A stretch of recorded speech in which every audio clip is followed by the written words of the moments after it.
Welcome back. We're talking about year 3 of the evolution at the Hobby Homestead. This is 2023 we're reviewing here. And Kim named it the year of the wheelbarrow. Yeah. I was originally going to call it the year of the seed starting because that's what it was for me. But it was really the year of the wheelbarrow. We actually broke a wheelbarrow, bought a new one, and now we have 2 wheelbarrows. Yeah. Yeah. We could probably use 3 somehow, even though there's 2 of us. But yeah. Yeah. Although, oh yeah, we'll start with what we did inside in the winter for this one. Yeah, ramped up seed starting. So initially I was using those little greenhouse shelves, which I have shown before.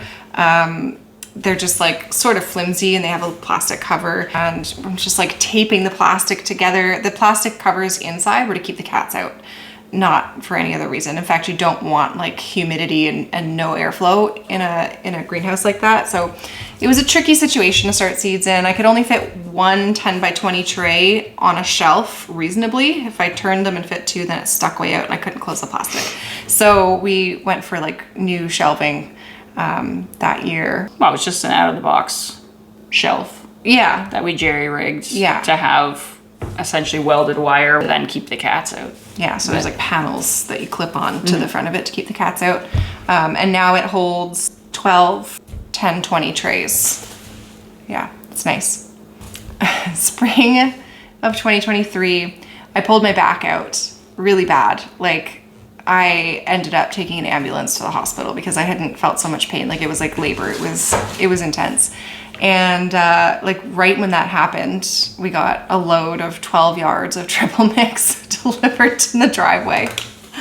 So thankfully we had a lot of support. My dad hauled a lot of it. You hauled a lot of it. I hauled a lot of it because I was like, I have been waiting for this moment. I'm going to move this soil. I'm going to take a bunch of my muscle relaxants. I'm going to move this soil.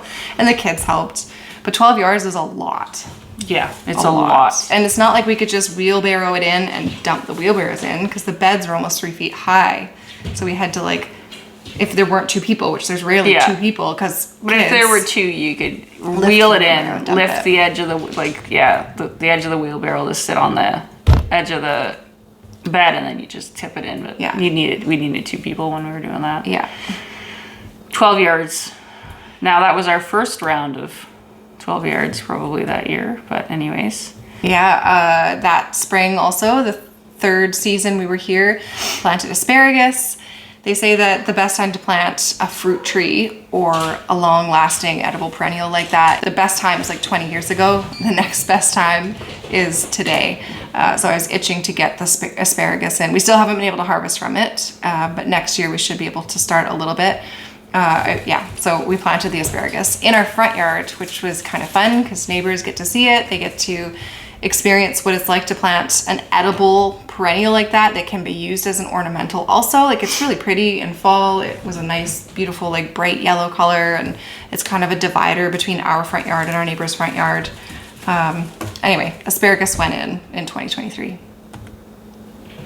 Then, so where I'd put the raised beds in, I had to build a retaining wall because again, the ground was so not level. We wanted to have that all level for our kind of walking and moving across the beds. So that meant building up a retaining wall.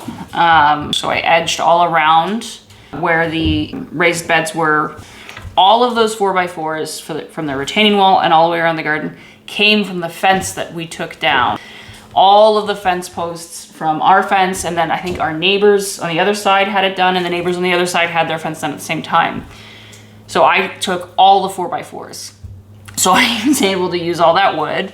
But you had it was a lot of work. So much. It was a lot of work to pull all the brackets and the screws and the nails out. But we had lots of ends. Pretty good wood to do what it needed to do. Yeah. So I built a retaining wall, started to bring some of the stone in. I don't know, the first, probably 8 yards of stone. Then I ran the irrigation lines to the beds so that they weren't too deep, but again, I needed to grade the irrigation lines so that there's actually a drain that comes out the retaining wall. So at the end of the year, I can open up the drain, all of the irrigation just drains out. Once the irrigation was in, more stone, like the stone continued for the rest of the summer. It was just like 4 loads or 4 yards in the driveway, slowly putting it out, and then get another list set. It was just constant. You know, the design of the raised beds and all the gravel and the slope, it makes me feel really comfortable when we have all these torrential downpours. With climate change, you're getting more rain in short-term rain events instead of like evenly dispersed rain throughout the season. And a lot of people deal with flooding. And a lot of people, when they hear we have these fancy raised beds, people like trolls online will be like, just plant in the ground. Raised beds are a waste of your money and a waste of time. Just like plant in the ground. The ground is there for it. I'm all for planting in the ground, but I'm also for resiliency in the face of climate change and flooding.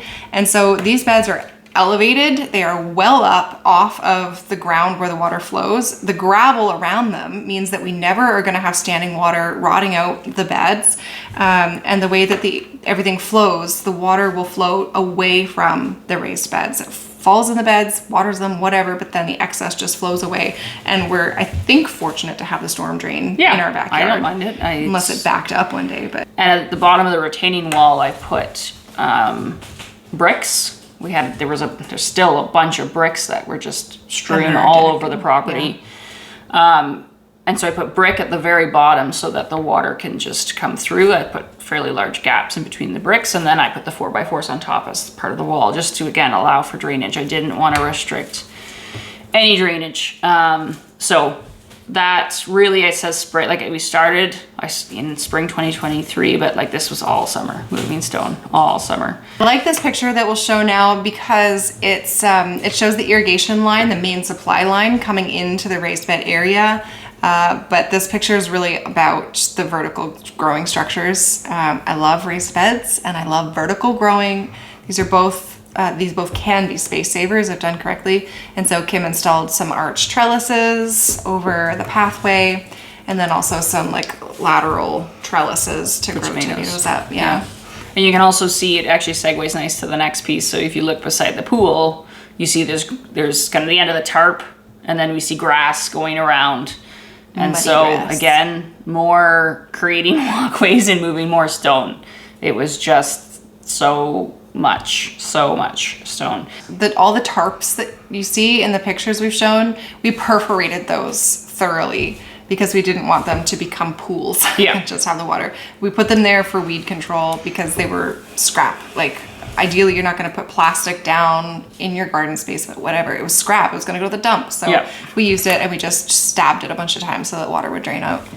And then we built raspberry trellises. This was just last summer. I can't believe it. I had planted the raspberries when we first did the fruit trees. So it was spring of 2022, early spring. But of course they spent that first year just starting to grow. And we got to the point where we really needed a trellis. They were starting to fall over on themselves. And when raspberries, the canes flop over into the ground, the berries get wrecked. They get all muddy and gross and the critters come and eat them. So you really need trellises for efficient raspberry growing. And we used just a handheld auger and dug holes in our berm. The raspberries are kind of along the top edge of our berm, and the berm was put there to protect our house from a train derailment. There's a train track behind us. So our backyard, we like look out of our house and the yard goes up this hill, and it's a human-made hill, the berm. It's all developer fill. They brought fill in to make the berm. And so augering that was so annoying with a handheld auger because there was gravel everywhere that would jam it up. But we did it. And then you strung lines from the trellis after you put it in. We cemented 3 of those big we structures cemented them in, and then I ran, what's it called? Coated cable. So it also didn't damage the canes. More wheelbarrowing. We got who knows how many yards of wood chips again. Yeah. I wish over the years, that's one thing I regret, is like, I wish we kept a tracker of quite literally like how many yards of every substance. Like our neighbors know us by, like our driveway is never empty in the summer. Yeah. The moment our driveway is empty, there's some other substrate getting dropped off. Yeah, it looks to then like be shoveled and moved. Looks like a landscaping depot. Yeah. And like, neighbors will be like, oh, you want a hand with that? I'm like, please no, because the moment it's empty, it's just going to be full again. So like, I don't mind if we take it a little slow. And we don't really take things slow. So either way. And I hate that it's constant inputs. because that's money out and puts in. Like, well, not for like the wood chips don't cost. the wood chips don't cost, but still, like the goal is to have Yeah. a closed system. It's just you can work for 20 years to get to the point where it's completely self-sufficient on your property, or you can bring in a bunch of stuff right off the bat and get things moving, and then it can be closed system.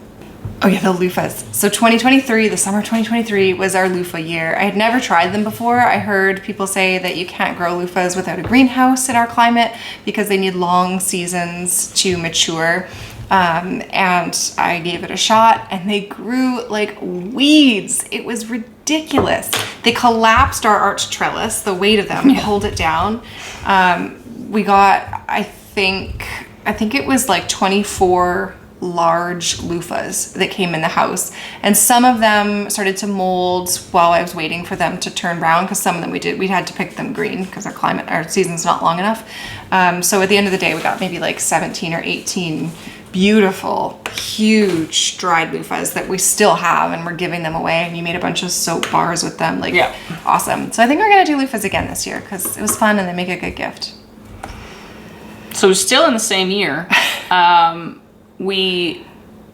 I took down the pool. When we bought this place, the biggest thing was the yard. We were focused on the yard, didn't want a pool. So it was the perfect place, and it is the perfect place, but it had an above ground pool. So we knew that above ground pool had an expiry date. We assumed it would be when the kids were older than what they are. But in 2023, the pool, after I'd replaced all of the plumbing and the sand filter, and the intake, or the valve, it was no longer remotely level. So there's a certain safety amount where it can be offset from one side to the other. We were getting dangerously away from that safety line. So I was like, I'm not completely removing the pool, regrading the area and putting it back in. We're taking it out. So we decided to take it out. The kids were pretty good about it. Yeah. And the other great thing with taking out the pool was that we got an absolute ton of metal. The side of it is all just Galvanized sheet metal. Like, it's just metal.